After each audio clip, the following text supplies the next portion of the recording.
Welcome, welcome, welcome, welcome.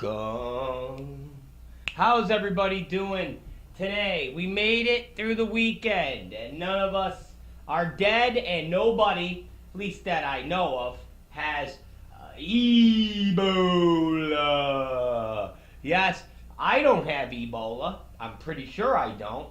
And I don't think Katie Summers has Ebola. I'm almost 100% sure she's not swimming with Ebola. I'm pretty sure she's not.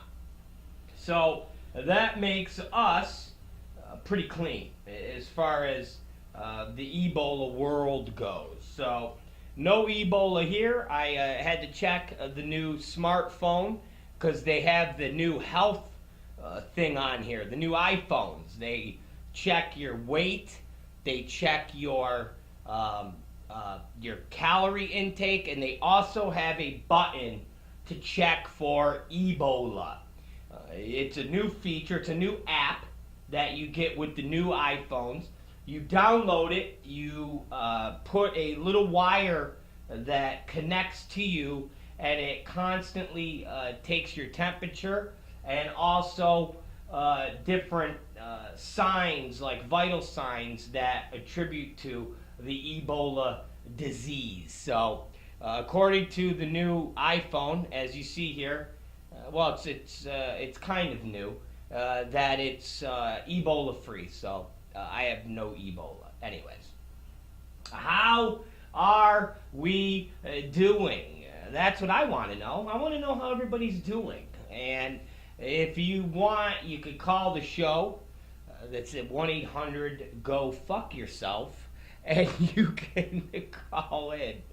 I'm, of course, joking. I'm trying to get a rise out of my co-host today because she's very distraught because there's not a lot of exciting things going on in the news. She's kind of like the CNN president. She likes chaos. That's what she likes.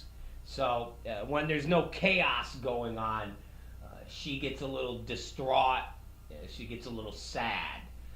Basically, as far as we all know, most of the stories that are swimming around in the world today are basically continuations from stories of last week. It's kind of like a 2-hour movie that started off really awesome, and we're now into the last 25 minutes, and we're like, oh, Jesus. Okay, I get it. Godzilla, he's attacking the city. We could have been done with this 25 minutes ago. Already, please. And this is very similar to one of those movies. So, all the updates that we have today are the 20-minute left of a Michael Bay movie. That's close to 3 hours long. It's Terminator 4 or Transformers 4 running time, 2 hours and 47 minutes. Okay. We've got Ebola news. We have ISIS news. We even have an update on the guy that is running around in Philadelphia.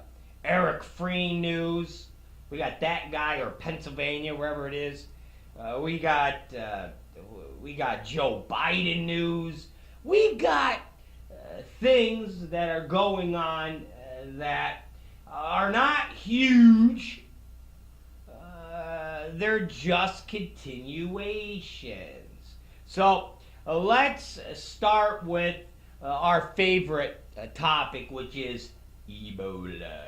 Yes, Ebola. And the fact that the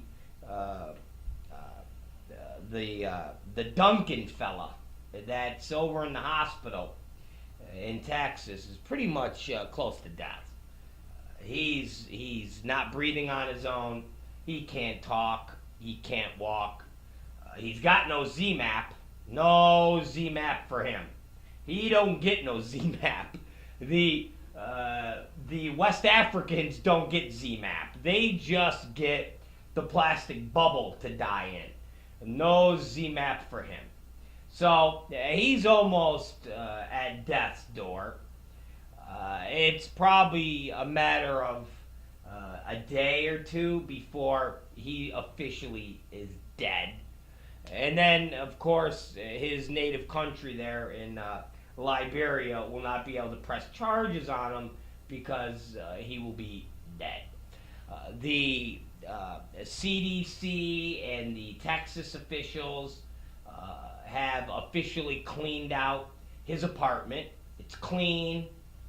It's spotless now.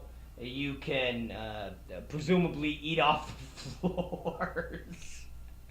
I don't know if you want to do that, but you can hang out at the Duncan house, and all of the Ebola sheets, Ebola towels, Ebola cups are officially gone.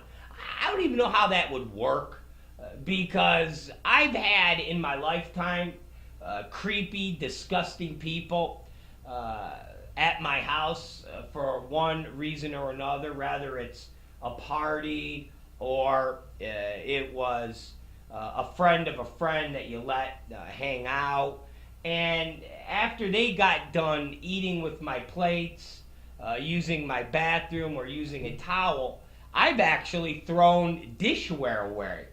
Depending on how disgusting and creepy that human being is, I've actually literally thrown cups and dishware away that the individual was using. Like literally, towels.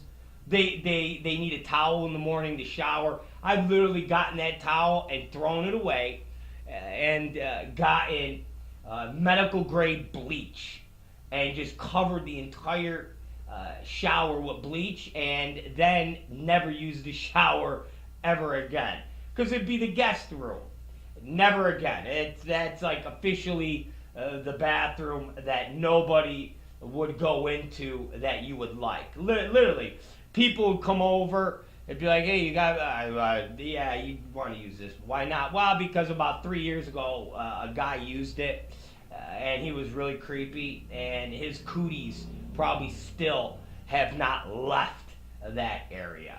So it's got to be weird to decontaminate a little itty bitty apartment for Ebola. I could never, ever use anything that was suspectedly used by an Ebola person. So it's got to be creepy and bizarre. You know when you feel like you got a spider on you, you know, you get the EBGBs, your skin crawls, someone's telling you something, you're like, oh God. That's got to be what it's like on a daily basis being in the Ebola house in Texas. No matter how many times it's scrubbed down with medical grade bleach, you still got to have that skin crawling on your neck just thinking about Duncan's entire sweaty Ebola flesh touching everything in the house. Horrible. So the apartment and or the things that he was on is decontaminated. And then my other question is, since the girlfriend and the girlfriend's kids are kind of trapped in the Ebola house and they're not allowed to leave for like 17 or 18 days, what was that like cleaning and disinfecting the house while they were in it? Is it kind of like when you're watching football and your wife or your girlfriend is vacuuming and they're going by and you just kind of lift your feet and they just fucking vacuum under you and then you put your feet back down? They go and they lift your cup off the coffee table and they clean the surface, they put your cup back down. Is that what it's like? So they're in this house decontaminating it and they're just kind of like Could you please move over to the right? And they just move over, and they're the fucking scrub. And they're like, okay, come do. And then they go back to the clean spot. Like, what do you do? They're not allowed to leave the apartment. They're not allowed to leave the apartment. They will get shot or burned. They get flame thrown on them if they leave the apartment. So where did those people go when they were decontaminating the apartment? Did they put them in the bathtub and just put the water on them and just like scrub them down while they were scrubbed? What did they do? I would like to know. But at the end of the cleaning process, we are told that it went successful. We're told that the area is decontaminated and everybody is A-okay. And they've got, I think, about another week left until you will know if they are out of the woods. So that happened. And while all of this is going on, our good friends from the Nancy Siderman Ebola expedition are officially arrived here in the United States today. So, in case some of you missed it, the NBC doctor, she's kind of like NBC's answer to CNN Sanjay Gupta. And even Sanjay Gupta isn't trolling around in Sierra Leone or Liberia right now playing with the Ebola virus, okay? Sanjay is over in the United States. He's over in Atlanta, chilling, talking, relaxing, having a bowl of cereal, okay? Even Sanjay is like, why do I need to go to Sierra Leone or Monrovia? I don't need that shit. I'll stay right here. Well, Nancy Siderman is the NBC Sanjay Gupta, and she, with her team of cameramen and I would imagine line producer, boom mic guy, girl, were hanging out in West Africa, hanging out in Monrovia, hanging out in Liberia. And if you ever watch any of the news clips, they show Nancy, Dr. Nancy. I want to call her her by her professional name, Dr. Nancy. And she's disinfecting her hands, washing her feet, talking to the camera, going into Ebola camps, talking to the Ebola people, you know, doing all, basically she's swimming amongst great white sharks in the Australian Ocean outside of the cage. She's just floating around in a red jumpsuit with bait tied all around her, just asking to get eaten by a goddamn great white shark. So Nancy Siderman, she's out there, and lo and behold, one of her cameramen gets a little Ebola. So their fun and excitement was cut short. How's that for an end to your trip? You know, it just, that's it. They got the Ebola. She's like, oh shit, might as well leave now. It's kind of like kids doing stunts, you know, in the backyard, and they're building little ramps, and they're taking their little dirt bikes, their little BMXs, and they're jumping off the little ramps. And they're doing this. Hour goes by, 2 hours go by, having a good time. And then, of course, the one front hits the ramp, the board falls, and they just hit the front end of the stack of bricks that was making the ramp. They flip over the handlebars, almost break their neck. They're crying hysterically, and everybody decides maybe it's time to stop being Evel Knievel for the day. That's kind of like what happened with Nancy Siderman and her crew out there in Liberia. They're hanging out for a couple days. They're like, isn't this exciting? Look at all this disease and death around us. camera guys are like, Jesus Christ, this is not good. And she's all like, hi, how are you? I'm Nancy, Dr. Nancy. What's your name? Oh, great, yes. Oh, you have Ebola? That's horrible. Oh my God, well, we want to help you. Well, how are you helping? Oh, well, we're going to take these images and beam them back to the United States, and hopefully, after they watch the New England Patriots Cincinnati Bengals game, they'll tune in to me and see all this death and destruction here. And get out of here! That no one's doing that. They're watching Tom Brady gun for 50,000 yards. So, guess what? Cameraman by the name of Oshki Mananoshki. I don't even know how to pronounce his name, but he's an American, I guess. His name is Ashoka, Ashoka,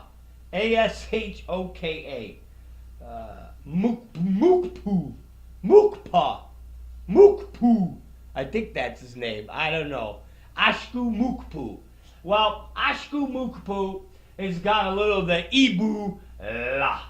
So that ended the NBC Fun and Games, and they airlifted Ashuku from Moravia, and he just landed, ladies and gentlemen.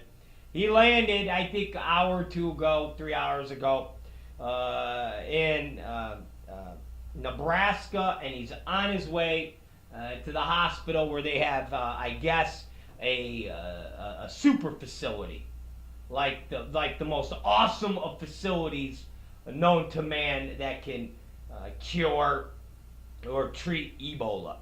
So he's on his way. They picked him up in a private jet. I surmise NBC paid for a private jet to go on over and pick him up, equipped it with the whole boy in a plastic bubble outfit and the whole thing.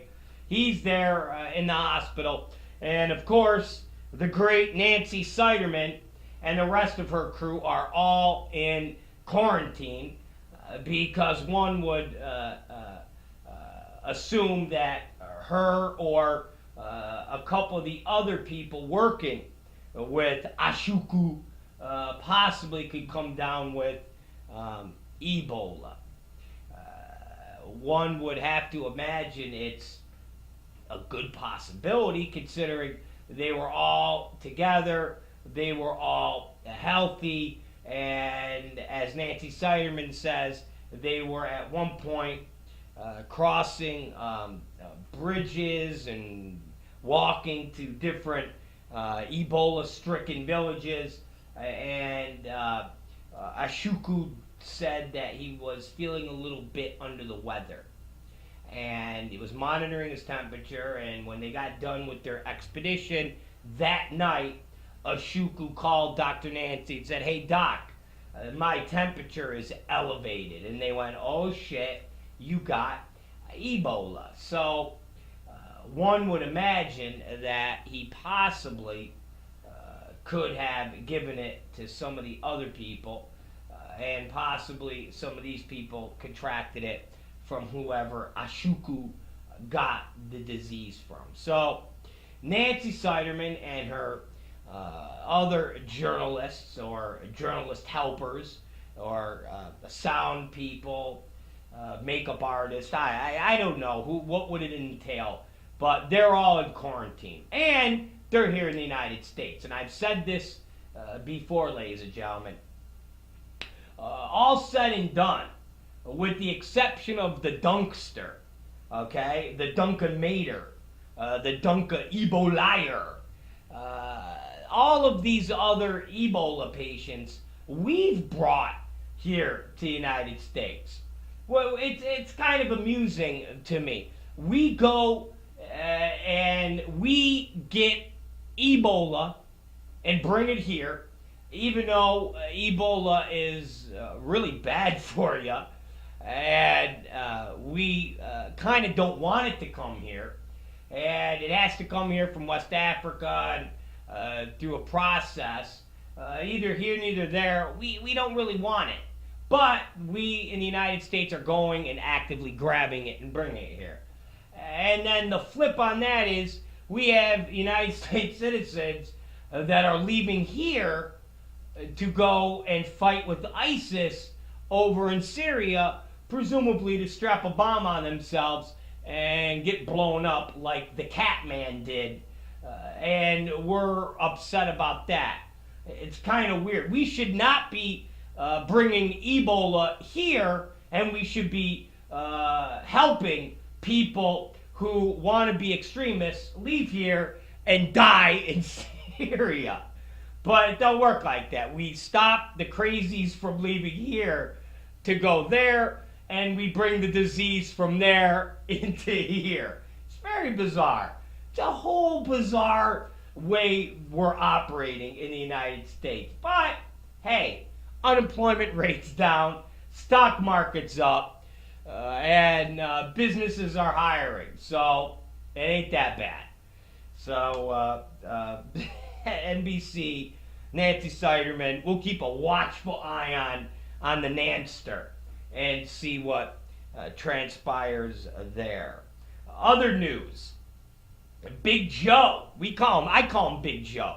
When me and the vice president are talking, which we do, we talk about once a week, just like I used to hang out with Brittany Murphy. We used to bullshit. Me and Big Joe, the Veep, that's what I call him Big Veep. I say, Big Veep, what up? We do old 90s references. He loves the old 90s movies. He loves Scary Movie. He loves the Wayans Brothers. Loves them. He loves Nirvana. Real big. The Veep is a big Nirvana. Big Nirvana. I mean, he's Teen Spirit. I mean, he's into it. Huge. So, the Veep, Big Joe, got into a little trouble over the weekend. I mean, people always joke and say that the Veep has a problem with kind of saying things that he shouldn't be saying. To the point when he was running for president, during a debate, he said President Obama spoke well and was looked nice and was articulate, which he got a lot of flack for. And he was like, what? I just said the black dude, wasn't your average black dude. This one is kind of smart, looks kind of nice, he's articulate. He's not like that little Wayne guy. He's not scary. Anyways, Biden does things like that. And this snafu he did, I gotta back a Joe on this. He didn't say anything bad. It's just the timing of what he said wasn't the best of times, because these people are helping us now. So he kind of pissed on somebody that was helping us. It's kind of like when somebody's being nice to you and you act shitty to them, and they're like, what the fuck are you treating me like this for? I'm the one that's helping you. You don't need my help? Fuck you. And you're like, no, I'm sorry. I'm just in a bad mood. I'm sorry. It's that type of instance. So, Big Joe, over the weekend, was giving like a little speech over at Harvard. He was talking to some politicians, some governors, some scholars, some press. He was basically being Joe, talking about foreign policy, just doing vice president shit. Okay, that's what he was doing. That let's just leave it at that. He was doing some vice president shit. So of course, people were asking him about the Middle East. People were asking him thoughts on this situation or that situation, and so what he said was that the United Emirates Arabs and Turkey and some other allies actually are at fault for propping up ISIS, and that throughout these year or 2 years, they have pumped hundreds upon hundreds upon hundreds of millions of dollars worth of weapons and cash and things of that nature to anybody that would fight the Assad regime in Syria. And they didn't give a shit who those people were. And a good portion of that money and weaponry landed in the hands of Al-Qaeda, other extreme jihadists, and Al-Nusra. And so Biden said, at the end of the day, Turkey, Emirates there, and some other people in the Middle East have to take some blame for creating this problem. And then he went on to say Turkey didn't do enough to close down their borders. They basically let ISIS go in and out of Turkey from Iraq into Syria, and basically used their bridges and their roads as safe passage in and out. And Turkey needed to clamp down on those borders, which they didn't, and that led to the uprising of ISIS. And where we are today is a big responsibility of issues directly related to Turkey and the United Arab Emirates' failure to either know this stuff and take action, or they did know this stuff and they decided to turn a blind eye. Well, holy shit, people went crazy. I mean, literally went crazy. So Biden had to call the United Arab Emirates, and he had to talk to their crown prince and apologize for these comments. And then he had to call the Turkey president, and he had to apologize to him. He basically had to pick up the phone and apologize to these people for saying something that is true. And again, people lambasted Joe for this, and it's the reason of timing, not for what he said, because what he said is true. And in another couple minutes, I'll back it up, which is even funnier, because all of this hoopla over the weekend transpired, and we get an example of what Joe Biden is talking about. But over the weekend, Joe's calling up these leaders saying, I'm sorry, you know me, I say crazy things, I'm wacky Joe, hey, I called the president articulate. And they're like, what does that mean? And he goes, I was saying code for him not being a dumb nigger. And they were like, oh, gee, okay. So that smoothed it over. Once he did that, they were cool, okay?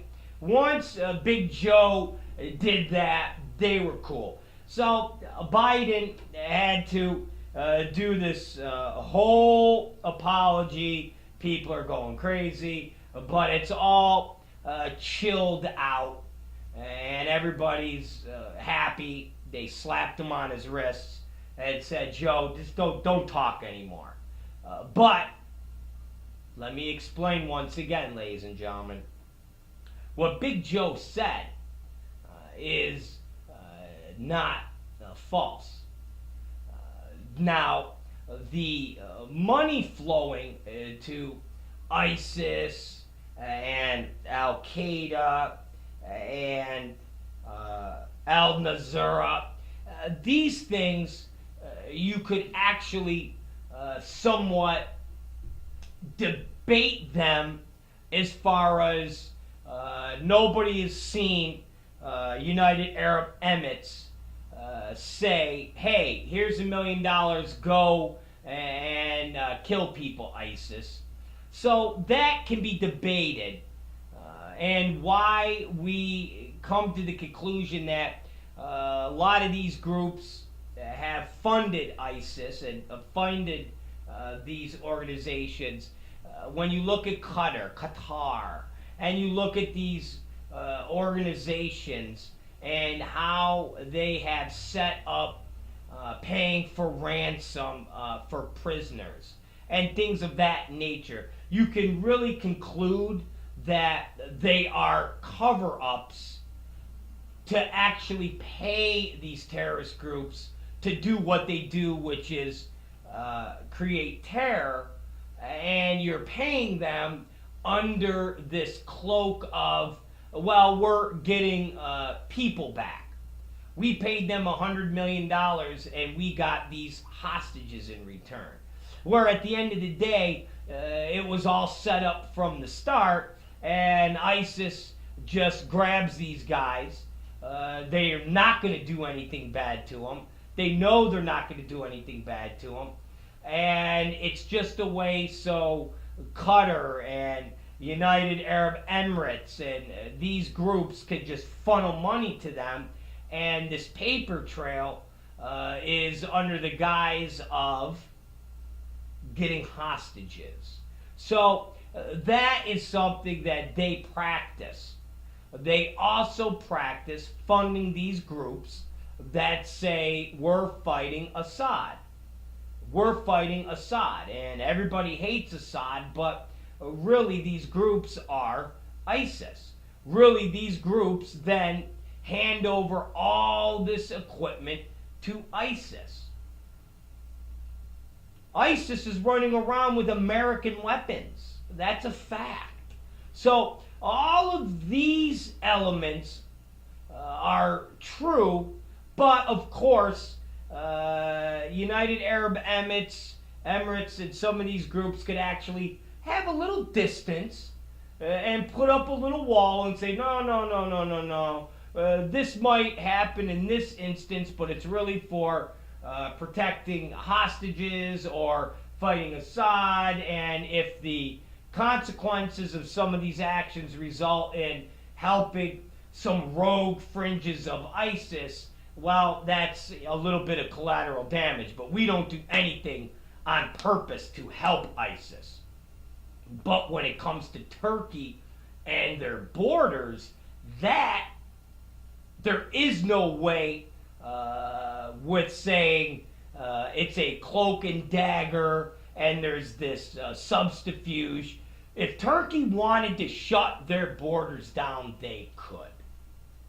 Okay? For Christ's sakes, Israel and Egypt, you can't go in and out of the Gaza Strip without building 7 miles worth of tunnels. I mean, literally, Israel and Egypt have the borders on fucking lockdown. And Israel and Egypt are not exactly 10 times the size of Turkey. All right? Turkey never did anything to lock down those borders.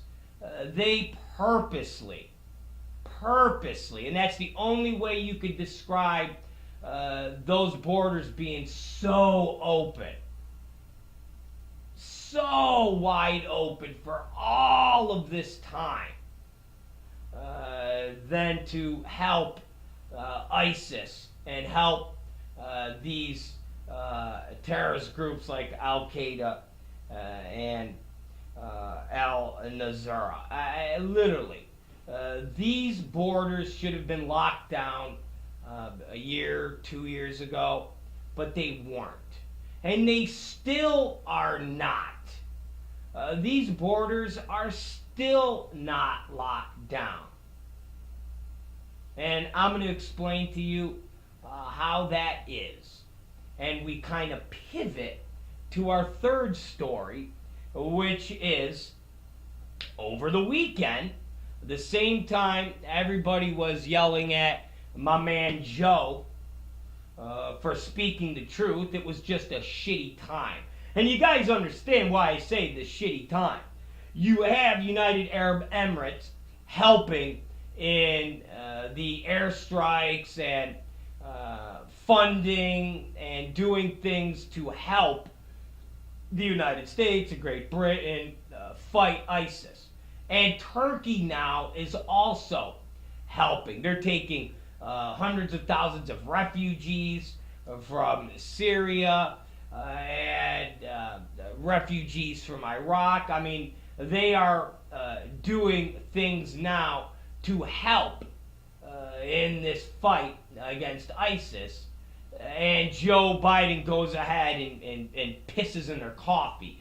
So you get why it wasn't a good time to speak the truth when it comes to Turkey and United Arab Emirates. If Biden said this 2 years ago, it wouldn't have been a big deal because everybody went, yeah, okay, and. But now you have these groups actually helping, even if they're just lifting 10-pound weights, and they should be lifting 50-pound weights, they're still lifting 10 pounds worth of weights. And Biden just came next to him and said, you jerk-offs. And they dropped the weight and said, well, fuck you, then we're not even going to carry any weight. And we had to go, Joe, call him up. Jesus. And he was like, fuck. So that's why it was an issue. He just spoke at the wrong time. These groups are helping us now. And you don't want to say things to piss them off. Because ultimately, if ground troops are needed to go into some of these areas, these are the countries that are going to be sending ground troops, not us.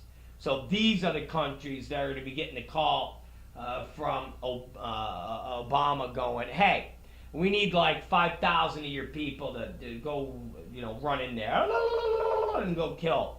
Because we'll supply you with some air power, but we're not going to put our boots out there. And they're going to go, okay. So that is not good of Joe. But ultimately, it was the truth. So when you pivot to the third story that was out today and happened over the weekend, it is a 19-year-old kid. And when I say kid, you're talking about a young adult, 19 years old, by the name of Mohammed Hamza Khan. He's from Chicago, Illinois. I didn't know Chicago, Illinois has a lot of people named Mohammed Hamza Khan. And he was stopped at the O'Hara International Airport because he was trying to get on an airplane headed to Istanbul, Turkey, so he then could cross the border and fight alongside ISIS in Syria. So there you got Joe Biden saying, hey man, Turkey has got a border that is so loose. It makes a $5 crack whore say, hey, that's loose, okay? And here we have 19-year-old buying a ticket to go to where Biden says Turkey's not doing enough to close their border. And we have an American buying a ticket to go to Turkey so he could go through the border. It's like a known passage to terrorism. The handlers say, hey bro, fly into Istanbul. When you get in there, you're going to meet up with this person, that person, and then you'll get passage into Syria because the border is non-existent. So this gentleman, Mohammed Hamza Khan, 19, was apprehended at the Chicago International Airport and arrested, where he is being held and will basically be charged and stand trial in the whole ball of wax with one count of attempting to provide material to support a foreign terrorist organization. He bought a round-trip ticket, and it's normal for these types of people to buy a round-trip ticket because having a one-way ticket will definitely cause a red flag. Not that having a name like Mohammed Hazam Khan and flying to Turkey in the middle of this situation that's happening with ISIS didn't throw up red flags enough, but having it just be one way would definitely cause a red flag. How any more than what his ticket already caused, considering they arrested him at the airport. When the FBI went to his house, they found documents where he had written letters expressing his love for ISIS. He wrote letters to his mom and dad saying that he was on his way to Turkey and then to Syria, where he'll be fighting with ISIS. He couldn't stand to be in the United States anymore because they have a policy of using our tax dollars to fund a war against Islam. You know, all the stereotypical jihadist, radical Islamic talk. Told his parents not to say anything. Shh, don't say nothing, Mom and Dad. Don't say nothing, please.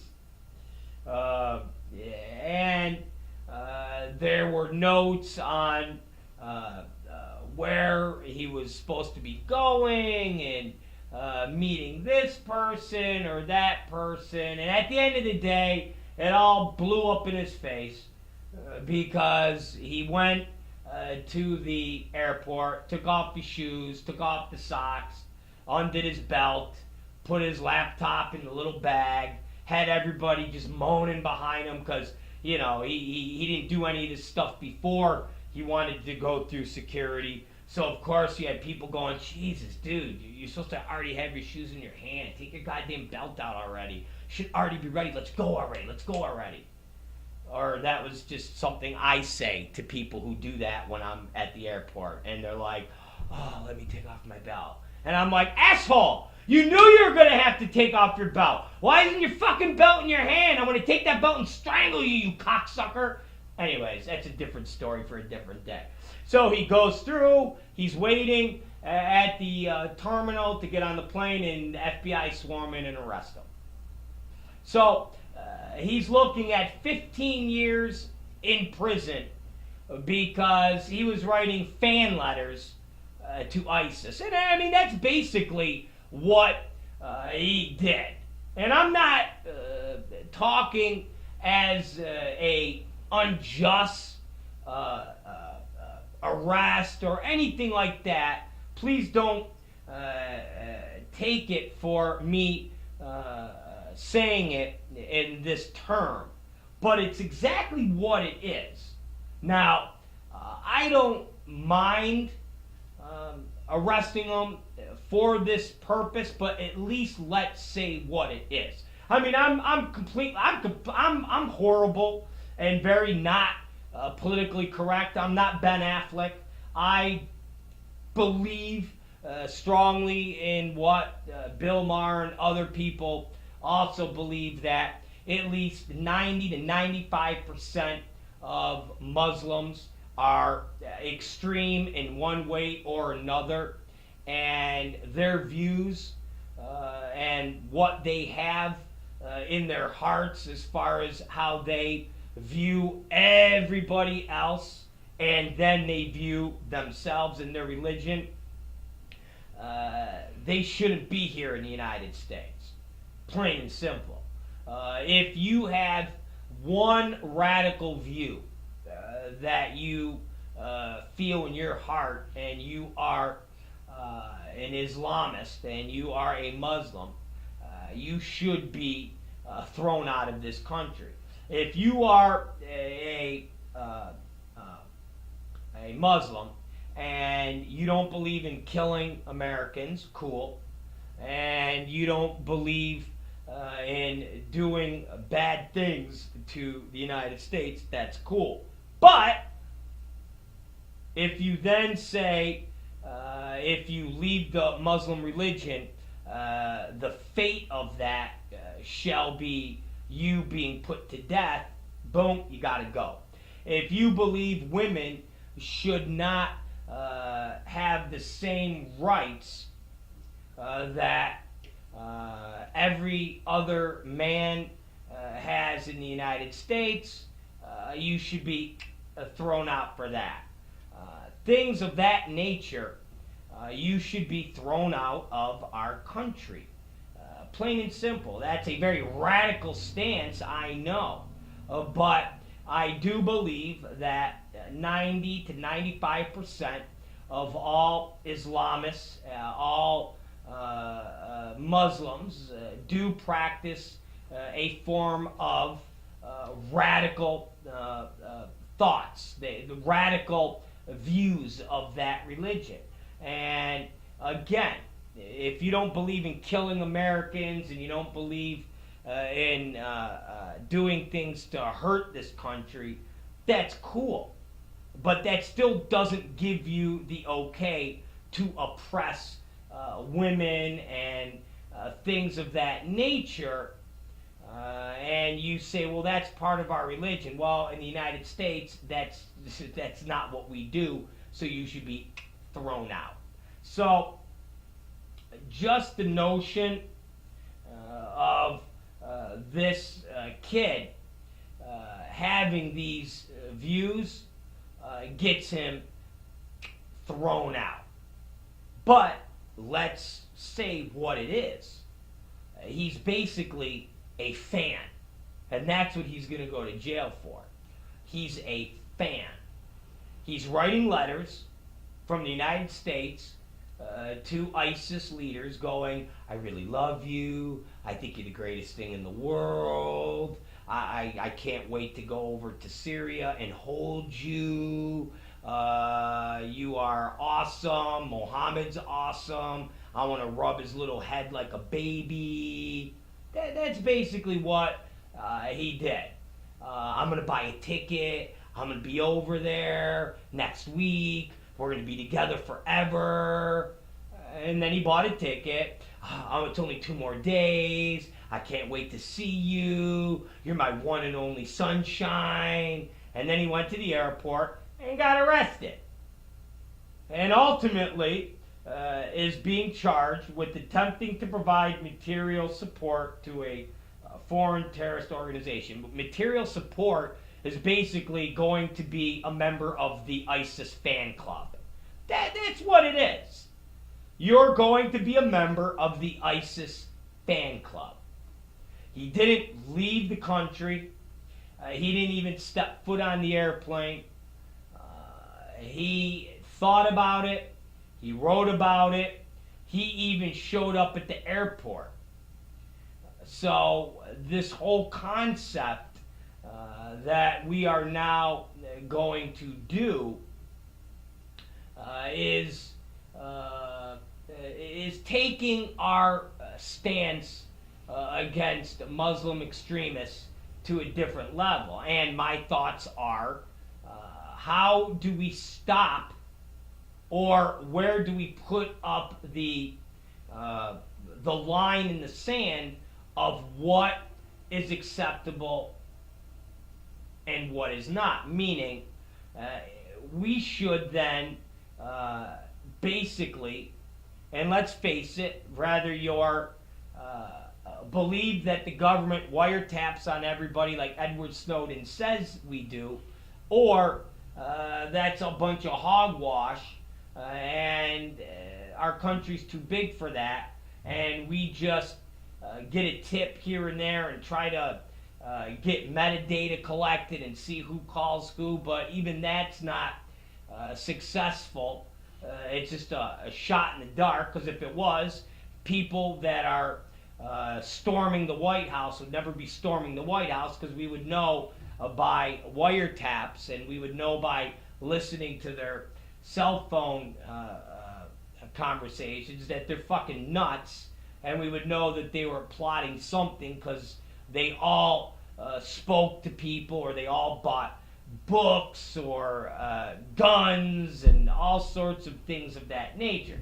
So my question would be, how do we then not go through our United States registry of citizens and put every single person with a name like Mohammed and or things that resemble some type of Islamic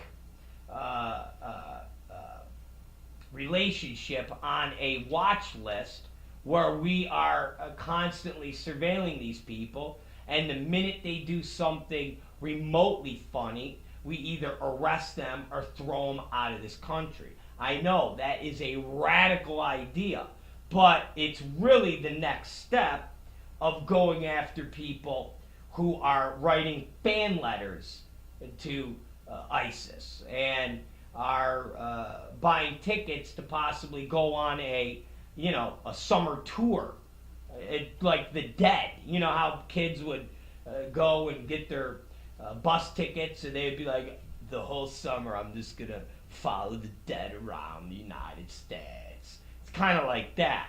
You're a young Muslim saying, I'm gonna go to Turkey and I'm gonna follow ISIS all across Syria. Woo! So where do we put a line as far as we're not going to cross? Me, the radical part of me, the part that's not politically correct, the part that would get thrown off of a network program, would say round all the radical Muslims up and deport their asses and get them the hell out of this country. That's the radical Rob Black.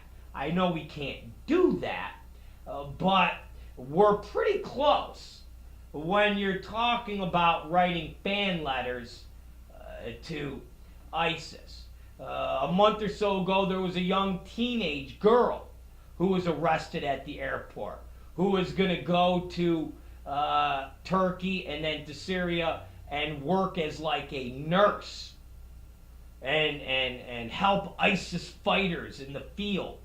So again, where do we draw that line and say, well, you going to Syria to help this group means that you are providing material and support to a terrorist organization, and how do you not classify the religion of Islam a terrorist organization when there's parts of Islam that, if practiced in the United States on American citizens, would be considered a terrorist act?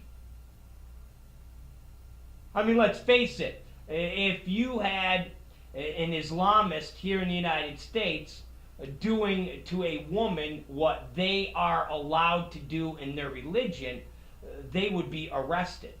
They would be put in prison here in the United States. You see what happened with the Indian consulate woman who was basically arrested and then deported. And their practices were, we have a nanny and we pay her $1 an hour and we beat her and we punch her and she's a slave. That is what we practice in our homeland of India. And while we're in the United States, we will practice that also because it's our religion. And this is the United States and you're allowed to practice whatever religion you want. And this is our religion, so fuck off, and this is what we do. So ultimately, how do you not say that Islamists in the United States and them practicing their religion is not somehow associated with terrorist organizations? And the fact that when you say not all Islamists, not all Muslims are terrorists, but all terrorists are Muslim and Islamists, then one has to look at that religion and say, there's something funky, and where do we put that line in the sand of who we're going to detain, who we're going to arrest, who we're going to put surveillance on?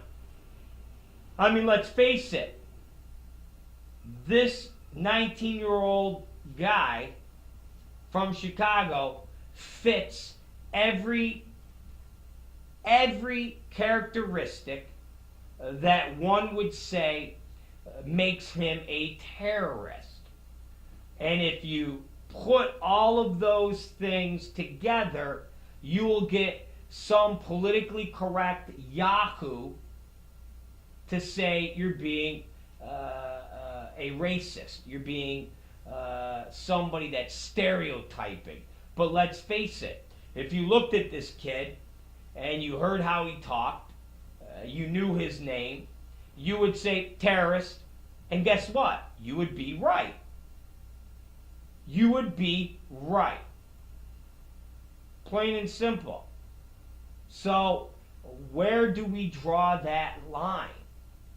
Where do we draw that line of being politically correct, overly sensitive, overly cautious, and or just being exactly right down the middle?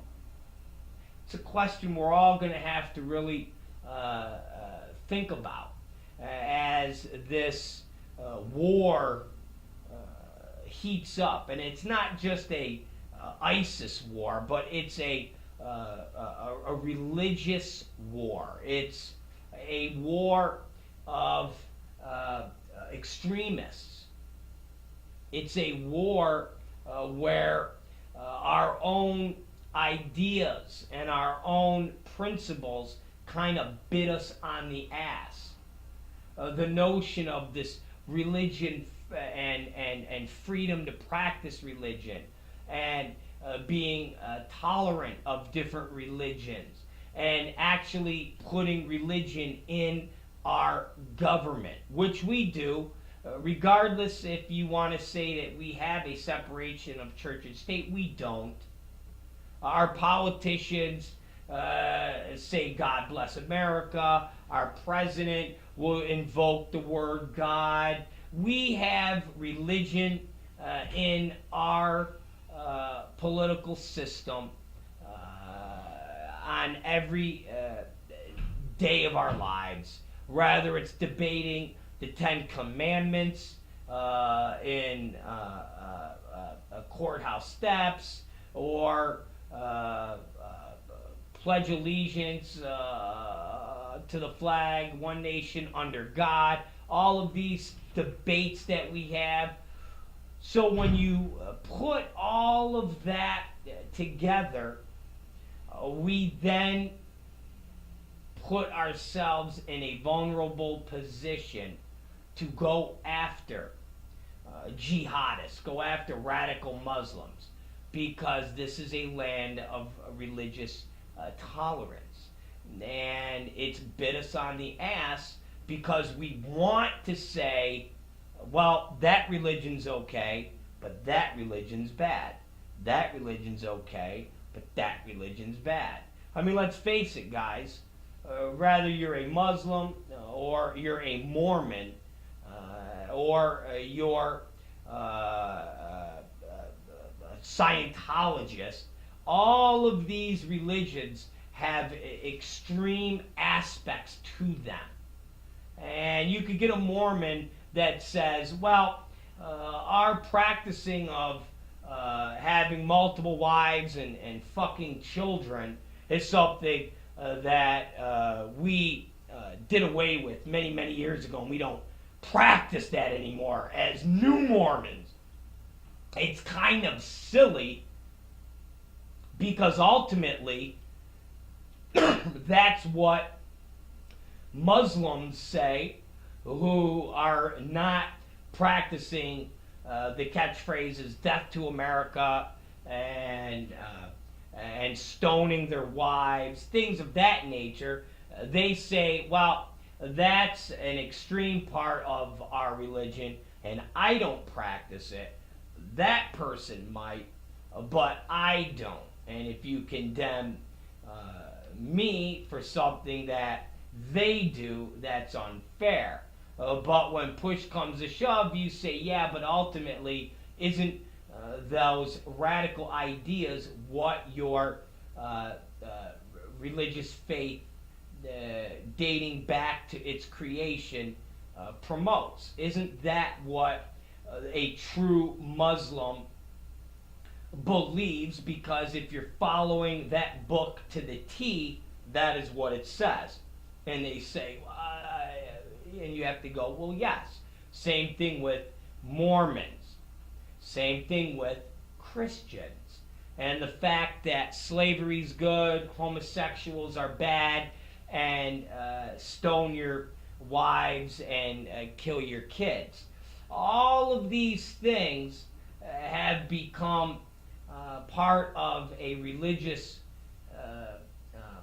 dialogue that we as Americans bit ourselves on the ass because we've accepted one religion, didn't accept another, accepted this religion, didn't accept another. So here we are all these years later, and you have Islamists, and you have Muslims, and you have now this religion that ultimately, if you write fan letters to different people that are associated with this religion, it will get you 15 years. So the question comes to where do we draw that line? I'm interested.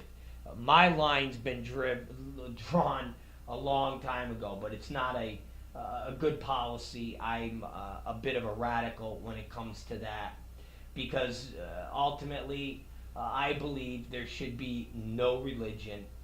Religious ideas should not be practiced in the United States whatsoever, and it should be outlawed. It should be against the law. Rather you're a Christian, rather you're a Jew, rather you're a Muslim, rather you're a Scientologist, you should not be able to practice a religion as far as a public forum. If you want to sit in the privacy of your own home and pray to an invisible man, go for it. But religion should not be something that is in the public. It should not be tax exempt. There should not be things that we do in our country based on a religion. There shouldn't be rules governing what can and cannot be done in cities or towns because of religion. It should be outlawed, plain and simple. So we'll see what happens with young Mohammed Hamza Khan. And he becomes stopped at the airport and doesn't get to have the, I think, 13 number. Because right now, the FBI director says there's about 12 Americans who are fighting over in the Syria, Iraq, Afghanistan region, and they are fighting for the Islamic State, and they are Americans. There's about 12 of them.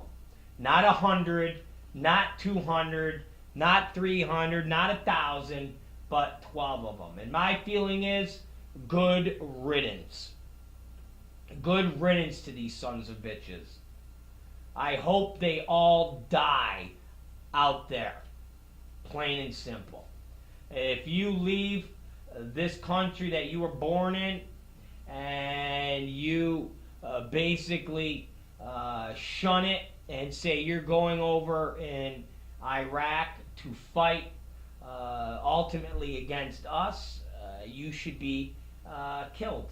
You should have a drone strike you dead. End of story. Good riddance. A little piece of shit. End of story. Done. Finito. So, we'll see, ladies and gentlemen.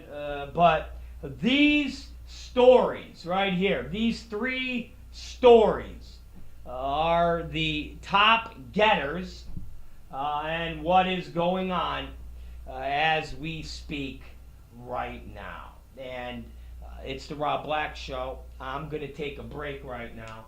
And when we come back from this break, we'll jump into some other interesting topics. I know we're going to be joined by that sexy motherfucker named Katie Summers. She's actually going to give us a little rundown of what she did this weekend. I hear she did fun things. I hear she did exciting things. And I heard she saw a movie, ladies and gentlemen. A movie. So, it's the Rob Black Show. We'll be right back after the